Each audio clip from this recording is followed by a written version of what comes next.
Moi, j'effectue un double doctorat en aménagement urbain et en géographie sur la question des métropoles émergentes, en prenant le cas de Wuhan, qui est une ville du centre de la Chine. Alors, pourquoi j'ai commencé à m'intéresser à ce genre de sujet? Parce qu'en fait, j'ai pris conscience, j'étais d'abord urbaniste en France, et j'ai rapidement pris conscience que les enjeux d'urbanisation du XXIe siècle concernaient principalement les pays du Sud, et notamment l'Afrique et l'Asie, puisque 90% des populations urbaines dans les 30 prochaines années se situeront là-bas.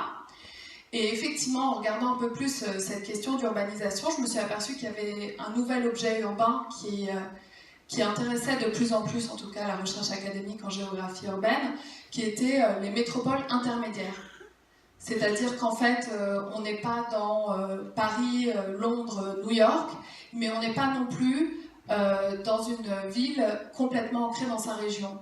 Et donc c'est un peu ça qui m'a poussée à choisir ce sujet de recherche. Et donc en fait, quand j'en ai parlé à Arte Charpentier Architectes, de leur côté, ils avaient de plus en plus effectivement d'interrogations et de demandes sur des villes de ce statut intermédiaire, et notamment Wuhan.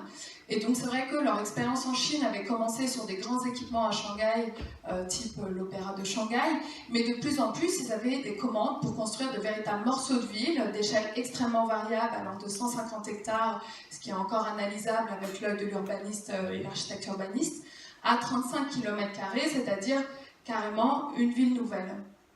Et donc finalement, quand on commence à travailler sur des villes nouvelles dans un territoire qu'on ne comprend pas très bien, on commence à vouloir avoir un peu plus d'éléments de contexte.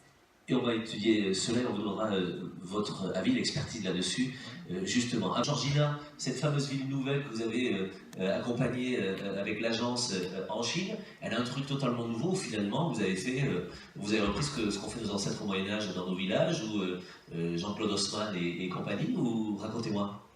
Ça, c'est une question toujours compliquée. C'est quand on fait une ville nouvelle en Chine, on a l'impression qu'on est en train de reproduire les erreurs du passé. Oui. Sauf que l'énorme différence avec le cas chinois, c'est la vitesse de l'urbanisation, puisqu'il y a un Shanghai qui se construit tous les 3 ans. Donc au final, on parle bien de population qui arrive en ville et qu'il faut accommoder avec des centres-villes dont la rénovation urbaine est extrêmement complexe, puisqu'on ne peut pas déloger les gens aussi simplement que ça, et reconstruire complètement le centre-ville pour accommoder tout le monde. Donc la question de la ville nouvelle, à mon avis, elle aura la vie très très longue en Chine.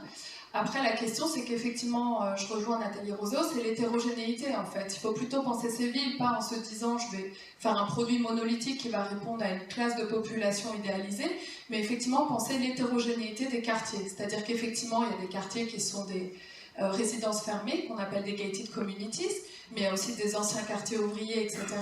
Donc à mon avis, l'enjeu, c'est plutôt comment on répond à une offre, à des demandes urbaines extrêmement diversifiées.